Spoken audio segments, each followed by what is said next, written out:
If you clicked on this, you probably know who Anya is, even if you haven't yet seen Spy Family. Spy Family is one of 2022's biggest anime so far, and Anya is its biggest star. At first glance, Spy Family can seem a lot like my 2-ingredient cake recipe. Did I ever share that with you guys?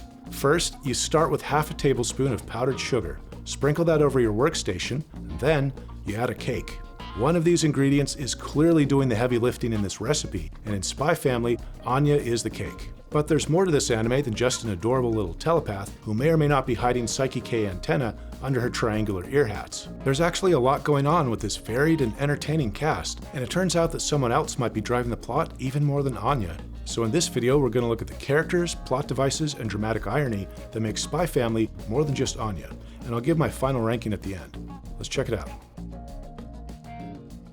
Now, I do think that Anya is the best character. She's much more interesting from a personality standpoint. From a design standpoint, she's fantastic. Iconic design, really. Yor's knockout looks are making her pretty popular on the cosplay circuit, too. And Loid seems a lot more attractive than some of those random potato boys that always show up in anime rom-coms, but Anya tops them both. However, this is Spy Family, not Spy Anya. So let's see what some of the other characters have to offer, starting with Loid Forger. What makes Loid an interesting character? It might seem at first that he's kind of cardboard, kind of straight-laced, both in his visual design and his personality, but it's actually Loid and not Anya who's the protagonist of the show. Think about how the show starts out. We haven't met Anya yet, we meet Loid, Twilight at that point, the super spy who can disguise himself to look like anyone. He's the first character we meet, and then the other two main characters are introduced to the viewer because they meet Loid. So he's that link that binds the whole family together, not just because it was his idea to form the family, but because the show's plot is filtered through him, especially in the early episodes.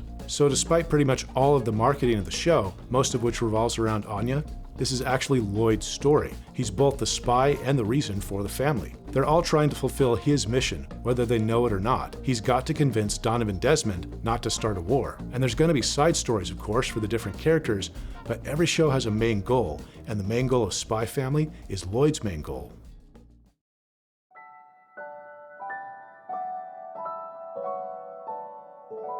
Yor is both a deadly assassin and a sweet, unassuming government worker, and she's another one of the characters that makes Spy Family so enjoyable to watch. I like that Yor becomes Supermama really early on. She develops this strong attachment to Anya, and nobody's gonna mess with her kid. Probably my favorite Yor moments are when she's standing up to something that's threatening Loid or Anya, or sometimes herself. But when it's herself, you learn pretty quickly not to be worried about Yor. You're just worried about whoever's dumb enough to tick her off. But to see her reaction when Anya is threatened, that's when we get some of the best moments of character development for Yor. We see the intensity of that protective instinct. Because other than that, we get the Yor who's pretty much a classic Saori Hayami character, her Japanese voice actor. She specializes in these characters who are usually beautiful and pleasant, but also kind of oblivious and have their head in the clouds. Aoyama Blue Mountain from Is the Order a Rabbit is probably the best example of this. Although lately, Hayami has been playing characters who have a spacey exterior that hides a deadly and talented interior, like Shinobu from Demon Slayer, Yumeko from Kakegurui, and of course, Yor Forger.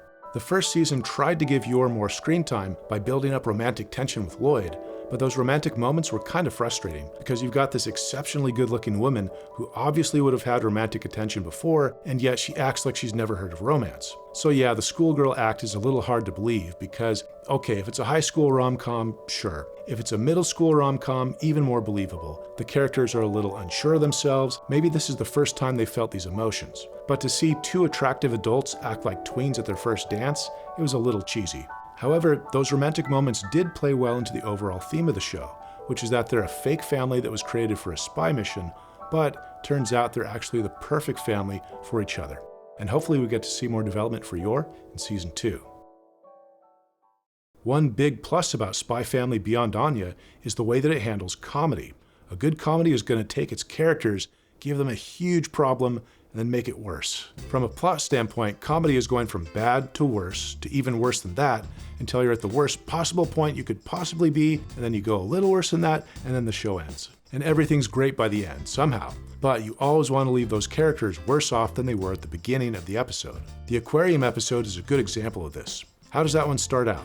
Well, Loid is super tired. The agency has been running him ragged. He's trying to balance being a father and a secret agent, and he still manages to save the world, but he just hasn't had any time for rest. So what happens? They don't give him any time for rest. Not only does he have to take his daughter to the aquarium, But on top of that, he gets another mission. And on top of that, he basically gets another job. He has to become a worker at the aquarium to fulfill his mission. And the great joke is, it turns out he's fantastic at it. And of course, he vanishes at the end and they never see him again. So he becomes this legend of the mysterious great worker that the new guy can't possibly live up to. So at the start of the episode, he's super tired and just wants to rest, but by the end, instead of resting, he's worked 3 jobs: father, aquarium worker, and secret agent. But now he's even more exhausted than he was at the beginning of the episode. That's the formula for a comedy plot. And in the first half of the show, Loid is maybe the character who follows that pattern the most consistently.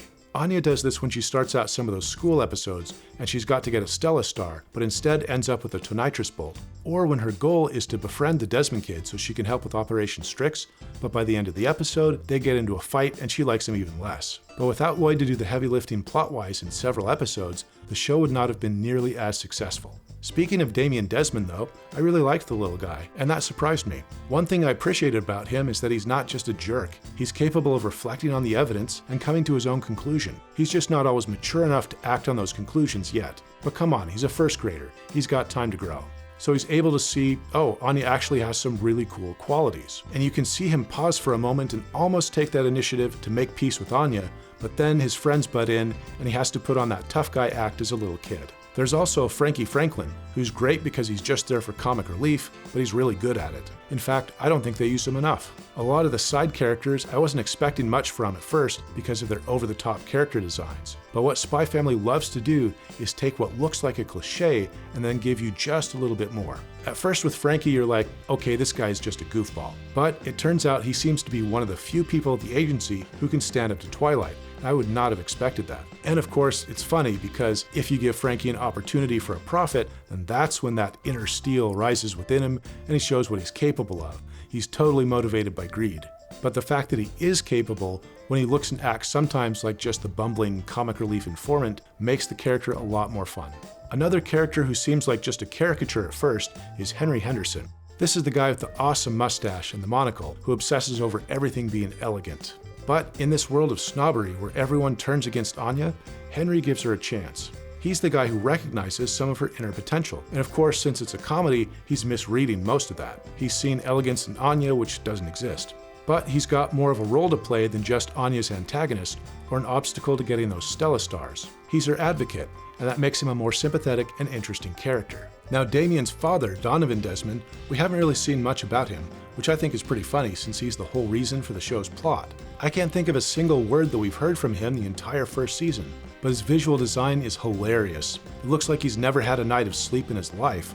Those bulging zombie bug eyes, it's a great face. The guy looks like a rejected Mega Man villain, and I can't even imagine what kind of voice is going to come out of that face, so I'm hoping we get to see and hear more of him in Season 2. Dramatic irony is where there's a secret that we know but the characters don't, and Spy Family is full of it. Anya is the linchpin for most of the dramatic irony in the show. She's the only one who knows that her dad is a spy and her mom is an assassin. The fact that we know she's telepathic but the other characters don't also gives her a little dramatic irony of her own. The viewer can form a stronger bond with Anya because she's the only character who also knows what we know. Because she's a little child and therefore somewhat powerless and socially inexperienced, she's unable to act on her knowledge, just as the viewers are unable to tell the characters what they know. But outside of Anya's telepathy, the source of most of the dramatic irony is the secrets that the other characters are hiding from each other. If you took Anya out of the show and just made it a romantic comedy between Loid and Yor with their secret identities, that show could still work and would still be enjoyable, largely because that dramatic irony would still be present. We would still know what each character was hiding from the other. The addition of Anya supercharges the show by giving us someone within the story who can express some of the same reactions that we have to those bits of dramatic tension. You can probably already tell that I really enjoyed Spy Family, but there are two things that kept me from giving it a 10 out of 10. The first is Yor's annoying brother, Yuri. He works for the secret police, and his overprotective brother shtick is so annoying and cliched that he almost single-handedly grinds the show's momentum to a halt. Almost. Fortunately, the show is good enough that even he can't drag it down that much, but he's one of the reasons I never really considered giving the show a 10.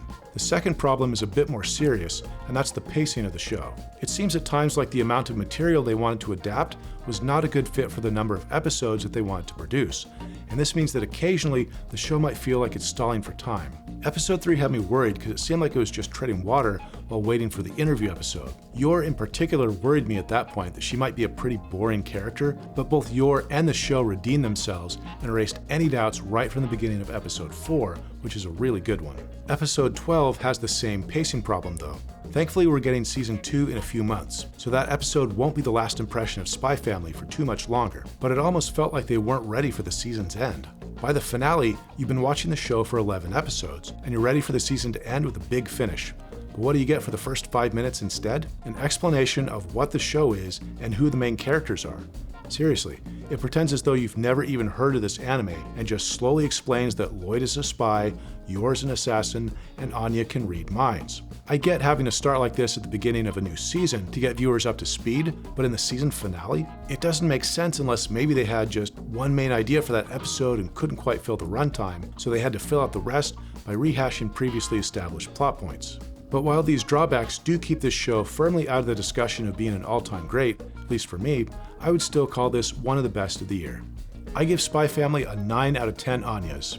Sure, it struggles with the pacing at times, but it's always fun to look at, the production values are great, and Anya is one of the more engaging characters in recent years. We definitely need to see more of Yor balancing her assassin and foster mother duties in the next season, but overall, it's a fun introduction to this unique family and a fun spoof of the spy genre. Now, I love spy movies and novels, so if that's not your thing, maybe you could dock it a star, but give it a shot first before you form your full impressions. Thanks for watching, I'll see you next time.